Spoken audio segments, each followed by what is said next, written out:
السلام عليكم ورحمة الله وبركاته، ورجعنا لكم في فيديو جديد. فقبل ما نبدأ كده ما تنسوش تصلوا على النبي، تشتركوا في القناة وتفعلوا زر الجرس وترزعونا أحلى لايك. ويلا بينا. بتقول يلا هاجمهم ومقتلهم حالا من غير أي رحمة، وفعلا على طول بتبدأ اللي هو يهاجم عليهم وبيعمل عاصفة كبيرة عليهم. وتايو على طول بيستخدم درع الطاقة الروحية بتاعه وبيقول العاصفة دي قوية جدا، أنا لازم اللي أنا ليا حل علشان أخلي الزومبي تهاجم عليها. ومنافسة بتقول في نفسها درع الطاقة الروحية اللي معاه ده من المستوى التاني، لازم اللي اخلص القتال ده بسرعة. نسر عاصفة خلص القتال ده حالا، استخدم قنابل الرياح بتاعتك. وهو على طول بيبدأ اللي هو يعمل كذا هجمة وبيحدفهم كلهم في اللحظة دي على تاي. وواحد من الحكام بيقول القوة بتاعتها اتطورت قوي، وفعلا شكل النهاية هتكون مثيرة جدا. فبعضلات بيقول بلاش ان احنا نتسرع، لسه القتال مستمر وممكن اي حاجة جديدة تحصل فجأة. بنرجع ساعتها تاني عند الحلبة، وتايو بيقول للزومبي تعامل انت مع ده. فعلى طول الزومبي بتقول له حاضر، وبتبدأ اللي هي تتفادى كل الهجمات، والخصم بتاعتهم بتكون مذهولة بتقول ازاي. وكل اللي بيتفرجوا برضه ما بيكونوش مستوعبين ان الزومبي في لحظة واحدة قدرت اللي هي توصل وراها وتحط ايديها على رقبتها. وهي بتقول في نفسها هي امتى قدرت اللي هي توصل ورايا؟ ازاي اصلا قدرت اللي هي تقدر تتفادى كل الهجمات بتاعة الطار بتاعي دي؟ اتجنبت كل هجماته بسهولة. وهي على طول بتقعد على ركبها وبتقول خلاص انا بستسلم. وبنيجي عند الحكام والعمدة بيضحك وبيقوم يقف وبيبدأ اللي هو يسقف وبيقول فعلا الزومبي دي ذكية، قدرت اللي هي تشتت الطائر ده بسبب كمية الدخان اللي كان موجود، وتسللت بسرعة جدا وقدرت اللي هي توصل وراها. دي حاجة كبيرة جدا وعظيمة جدا. فالبنت بتقوم وبتقول فعلا القتال ده ما كانش متوقع خالص، وبرضه هو خلص بسرعة أوي، محدش كان متوقع اللي هو يخلص بالسرعة دي. أنا فعلا بفكر دلوقتي اللي أنا أضم الولد ده للأكاديمية بتاعتي. فالبنت أم شعر أحمر بتقول أنت برضه بقيتي عاوزة اللي أنت تاخديه؟ فالولد أبو شعر فضي بيقول لا، بس أنا شايف اللي أنا عايز أخده الأكاديمية بتاعتي هتكون أحسن. وكل واحد بيبدأ يقول اللي هو عايز ياخده الأكاديمية بتاعته. وبنرجع تاني وكل الناس بتكون عمالة بتتكلم عليه، وهو بيكون واقف وبيقول خلاص الاختبار ده خلص، وبيكون خلاص قدر اللي هو ياخد المركز الأول. وبيكون نزل وكل الناس بص عليه وبتتكلم عليه، وهاو بتيجي عليه ساعتها وبتقول له ألف ألف مبروك على الفوز، شكرا ليكي، انت كمان أديتي أداء كويس جدا.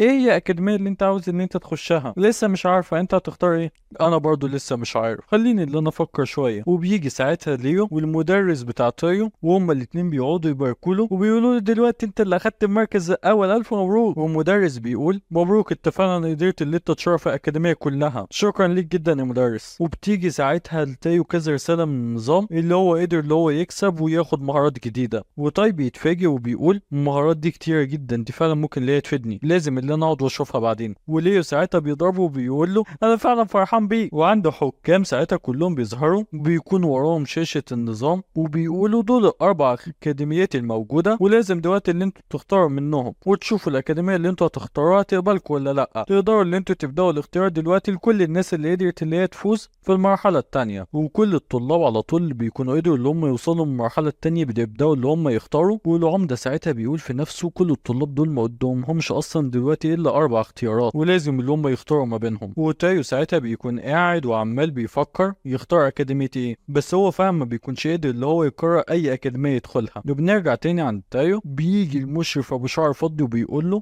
انت دلوقتي لو اخترت اكاديمية تشين انا هزود لك المواد اللي انت هتاخدها عن اي طالب عادي بنسبة 5%، وده زائد اللي انا هديك فرصة اللي انت تخش العالم السري لمدة 3 مرات زيادة في السنة. وطبعا كل الطلاب اللي بيكونوا واقفين وبيسمعوا الكلام ده بيكونوا عمالين بيحسدوا تاي وبيقولوا 3 مرات في السنة دي حاجة عظيمة جدا. فبيجي الحكم ابو عضلات وبيقول بلاش دلوقتي اللي انت تتسرع في قرارك يا تاي، اختار اكاديمية هو وانا هديك زيادة 8% من الموارد عن اي طالب عندنا في الاكاديمية، وكمان هدخلك العالم السري 5 مرات في السنة، والموضوع ده هيفضل لحد اخر يوم هتتخرج فيه من الجامعة. وابو شعر فضي بيقول هو انت بتقطع عليا ولا ايه؟ فالبنت بتقول اسكتوا انتوا الاتنين، ادخل الاكاديمية بتاعتي وانا هديك 10% زيادة من الموارد، وهدخلك العالم السري 5 مرات في السنة، وكمان صاحبتك انسة اهو معانا في الاكاديمية فكانت هتفضل مع صاحبتك. فطيب بيتوتر وبيقول هي ليه عمال دلوقتي بتتكلم عن هو، وهي نفسها بتكون مكسوفة او وشها احمر من الكلام اللي بيتقال عليها، وبتقول في نفسها هي ليه بتتكلم عليا. وام شعر احمر بتقول طالما انتوا هتلعبوها كده فانا كمان هلعب معاكم. طيب ادخل الاكاديمية بتاعتي دلوقتي اكاديمية تشوجو وهدي 15% زيادة من الموارد، وكمان هقدر لا ادخلك العالم السري مرة كل شهر، واللي اهم من كل ده اللي انت هتكون الولد الوحيد اللي موجود عندنا في الاكاديمية. فالكل على طول بيتصدم من العرض ده وبيقولوا دي حاجة عظيمة جدا، هيخش 12 مرة العالم السري وهياخد 15% من الموارد زيادة، وكمان هيكون الولد الوحيد اللي موجود في الاكاديمية. ده عرض ما يترفضش ابدا. هو عندي تايو بيكون قاعد بيفكر وبيقول 12 مرة في السنة في العالم السري دي حاجة هتخليها تطور جدا، وهو ساعتها فعلا بيقرر اللي هو يخش اكاديمية تشوجو وبيظهر لكل الناس اللي هو اختارها. وطبعا ما بيكونش في حد موجود الا وبيكون بيحسده، لان كلهم بيكون نفسهم اللي هم يدخلوا الاكاديمية دي. وبيجي ليه وبيقول له الف مبروك يا صاحبي، انت دلوقتي اول طالب ولد يقدر اللي هو يخش اكاديمية تشوجو. وبتيجي ساعتها البنت مشرحمة وبتقول له الف مبروك، انت دلوقتي عملت الاختيار الصحيح بالظبط، انت معاك يوم واحد عشان تقدر اللي انت تحضر نفسك وكل حاجتك، وانا هستناك. بس انت ما تقلقش خالص، اول ما توصل الاكاديميه بتاعتي استحاله اللي انت تندم عشان نوصل الاكاديميه بكره. وهو بيقول لها خلاص تمام موافق، شكرا ليكي جدا. وهي ساعتها بتمشي وفي حد بيجي وبيقول له طيب العمده عاوزك حالا في المكتب بتاعه. وطيب بيقول له خلاص تمام انا هروح له. وبنروح بعد كده المكان تاني عند العمده في المكتب، وبيكون طيب قدامه والعمده بيقول مبروك يا طيب اللي انت قدرت اللي انت تاخد المركز الاول في الاختبار وما خيبتش املي، ودي هي المكافاه بتاعتي من الاكاديميه دي، انت هتاخد 300 الف عمله في البطاقه بتاعتك، ده زائد اللي هديك ماده تطور عاليه المستوى. بجد شكرا جدا ليك يا عمده. وفي واحده بتديله علبه واول ما بيفتحها بيكون فيها ماده عاليه جدا للتطور وبتكون العظمه الخالده، استغفر الله العظيم يا رب يعني. وبيقول دي ماده من الدرجه الاولى من الوحوش القويه، وبيقول في نفسه بالرغم ان الزومبي مش هتحتاجها دلوقتي للتطور بتاعها الا اللي هي اكيد هتحتاجها في المستقبل. سيدي الهديه دي غاليه جدا. لا هي مش غاليه جدا، على قد اللي هي بس مجرد ماده نادره جدا، الا اللي انت تقدر اللي انت تستاهلها وتستفيد منها. انت فخر الاكاديميه بتاعتنا واكيد هتقدر اللي انت تستفيد منها في المستقبل، عشان اي ولد زيك هيقدر اللي هو يحقق نجاح كبير جدا للاكاديميه ولاي جامعه يدخلها. شكرا ليك جدا يا عمده، انا طبعا هفتكر الموقف اللي انت عملته ده معايا في اي وقت. خلاص تمام، انت دلوقتي قدرت اللي انت تنجح في الاختبار وزمانك تعبان، تقدر اللي انت تروح دلوقتي وترتاح. وبيمشي تايو والمساعده بتقول له عمده العظمه الخالده ده كنز من الدرجه الاولى، انت ازاي قدرت اللي انت تديهوله بالسهوله دي؟ فهو بيقول لها الولد ده مفيش زيه، وكان لازم اللي انا اعمل معاه كده عشان يقدر اللي هو دايما يفتكرنا، وبكره هجني الثمار اللي انا بعمله النهارده. وتايو بينزل من عند العمده وصاحبه بيكون مستنيه تحته وبيقول له بقول لك ايه، انت خلاص بقى ليك اسم وبقى كل الناس دلوقتي يعرفوك، اوعى بقى تتكبر عليا عشان كل الاكاديميات دلوقتي بقت عايزاك ونفسها اللي انت تكون فيها. فتايو بيقول له لا لا عيب عليك، بس انت برضه محتاج دلوقتي اللي انت تتدرب عشان تقدر اللي انت تزود من قوتك بسرعه عشان انت نبقى اقوياء مع بعض. وساعتها على طول هو بتيجي وبتقول تايو الف مبروك ليك، انت قدرت اللي انت تحقق هدفك دلوقتي وقدرت اللي انت تخش اكاديميه تشوجو. فليو بيقول له طب يلا ملكه الجمال دلوقتي بتدور عليك هسيبك هنا. فتايو بيقول لها الف مبروك ليك انت كمان اللي انت دخلت الاكاديميه اللي انت عاوزاها. ايوه دي فعلا كانت امنيتي، اكاديميه تشوجو هي برضه كويسه، وبتكون غيرانه عليه قوي عشان الاكاديميه دي مليانه بنات وهو يكون الولد الوحيد اللي فيها. فبتلف وبتقول له سلام دلوقتي وبتمنى لك التوفيق في اكاديميتك. فطيب يقول لها طب وانت مش هتقولي لي انت اصلا كنت جايه ليه او عايزه تقولي لي ايه؟ انما بتمشي وبتسيبه على طول. بيجي الليل وفي المدينه وعند اكاديميه تشوجو طاي والمعلمه الاتنين بيكونوا واقفين مع بعض، وطبعا كل البنات اللي في الاكاديميه بيكونوا قاعدين بيراقبوه وبيقولوا هو ده تايو الولد اللي قدر اللي هو يتقبل في الاكاديميه بتاعتنا؟ دي حقيقه فعلا. وبنرجع تاني عند المعلمه وهي بتقول له انت دلوقتي في مدينه تشوجو والمسافه ما بيننا وما بين المدينه بتاعتك مش بعيده قوي، وعشان كده انا دلوقتي هتحرك معاك وتقدر ان انت تستمتع بالمناظر الطبيعيه في الطريق، وخليك فاكر ان انت الولد الوحيد اللي هتقدر ان انت توصل لهنا. وهو بيقول لها شكرا ليكي قوي يا معلمه. والمعلمه بتقول واضح ان المشاكل جت، وعلى طول في بنت بتيجي وبتقول لها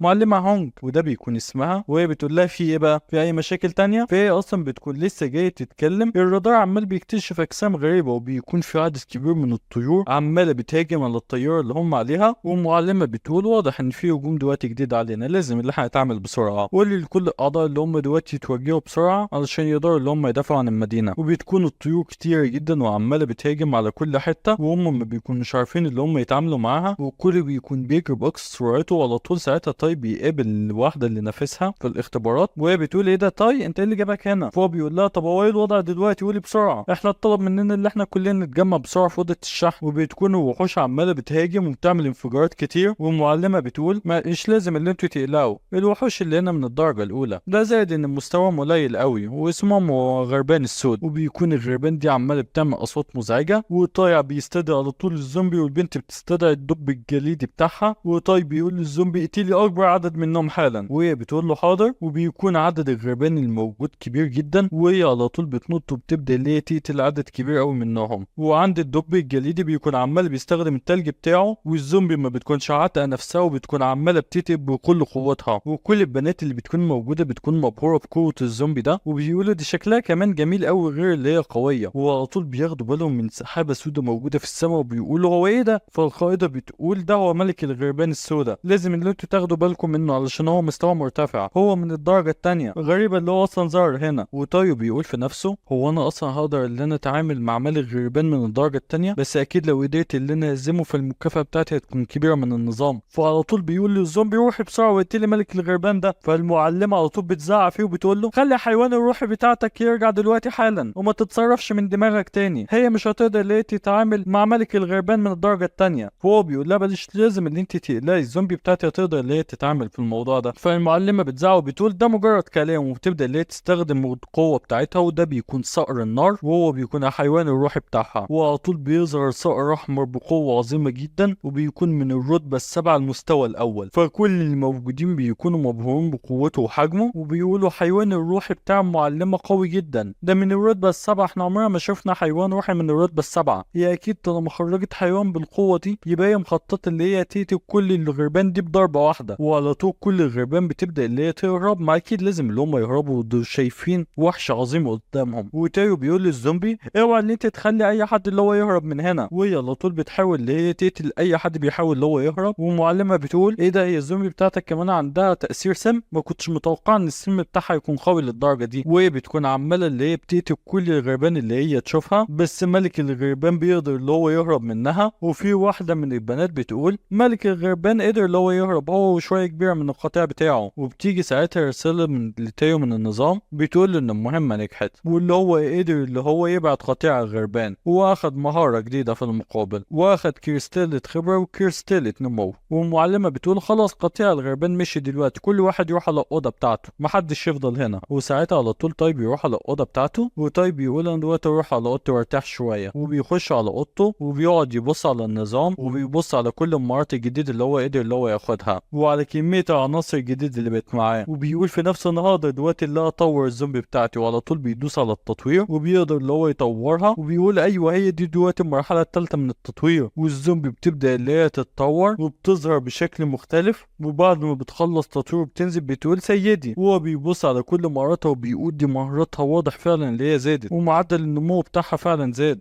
وبيكون اكتر حاجة فرحان بيها اللي هي اخدت مهارة للطيران، وبيقول مهارة الطيران دي هتزيد ودنك جدا في القوة، وكمان مهارة تانية للتلاعب بالدم. وساعتها النظام بيقول له ان حيوان الروح بتاعه اللي هو الزومبي قدر اللي هو يوصل لمستوى تاني من الرتبة الاولى، وكمكافأة تاخد عنصر غامض. وساعتها على طول في صندوق بيظهر قصاده، اول ما بيفتحه بيطلع بطاقة وبيكون اسمها بطاقة المواهب. وهو بيقول كويس جدا ان اصلا ما كنتش مصدق ان في بطاقة زي دي موجودة. ويبدأ النظام اللي هو يقول بطاقة المواهب دي هتقدر اللي هي تساعدك في ان انت تزود مواهب اي وحش روحي عندك. وهو على طول بيروح وبيقول للزومبي ايوه احنا ما كانش معانا حاجة زي كده قبل كده، انما المرة دي بقى عندنا حاجة جديدة هنقدر ان احنا نستفيد منها. وبيكون فرحانة قوي، وهي بتقول له وانت بتعمل ايه يا سيدي؟ فهو بيقول لها يلا خليها دلوقتي اللي احنا نحاول ان احنا نستخدمها. ببطاقة المواهب دي هقدر ان ازود من قوتي انا، لاني هقدر ان انسخ كل قدراتك واحطها في جسمي انا، يلا خلينا نجربها دلوقتي. وعلى طول بيبدأ اللي هو يجربها، وبيتكتب على النظام لقد اكتمل التحميل. وفي اللحظة دي تايو بيكون عنده نفس قدرات الزومبي، وهي على طول بتقول خلاص مبروك يا سيدي. فهو بيقول لها لسه معايا حاجة مدهشة اكتر، وبيكون في ايده بيضة، وبيقول ده وقت اللي انا اعمل عقد لحيوان روحي تاني، كل اللي محتاجه شوية من دمي علشان اقدر اللي انا اعمل العقد ده. وعلى طول بيكون متحمس، والبيضة بتبدأ اللي هي تتفتح، وبتطلع كمية عملاقة جدا من الطاقة من البيضة دي، لدرجة ان كل الناس بتقدر اللي هي تحس بيها. وبيقولوا هو ايه كمية الطاقة دي؟ انما عند تايو والزومبي فبيظهر ساعتها حيوان روحي جديد، وبيكون شبه العمقاء. وتايو بيقول هو ده الانفينكس، ده اللي انا كنت متوقعه من النظام اللي هو يديني حيوان روحي بالقوة دي. وده بيكون طائر الانفينكس الملحمي. وعلى طول بيبدأ اللي هو يشوف كل المعلومات عنه في النظام. وتايو بيقول في نفسه بعد ما بيقرا حبيت المعلومات ان على الطائر ده بيقول طالما هو طائر عظيم زي كده ليه ما عندوش اي مواهب؟ صحيح انا عندي كده مهارة الولادة الجيدة، وعلى طول النظام بيقول لقد فعلت على هذا الطائر مهارة الولادة الجيدة. وطايو بيضحك وبيقول فالموضوع دلوقتي هيكون كويس قوي، خليه دلوقتي اللي اسميك، يا ترى اسميك ايه؟ انا ممكن اللي اسميك جيو. فعلى طول الطائر بيقول له انا عجبني الاسم، وهو بيضحك وبيقول ايه ده وانت بتعرف اللي انت تتكلم انت كمان؟ انت فعلا تستاهل اللي انت تكون من حيوان اليف من درجة عالية جدا. ودي للاسف بتكون نهاية الفيديو بتاعنا، فاشتركوا في القناة علشان اول ما ينزل فيديو جديد يوصل لكم، وطبعا ادعمونا بلايك علشان احنا بنتعب في الفيديوهات، وصلوا على النبي وسلام.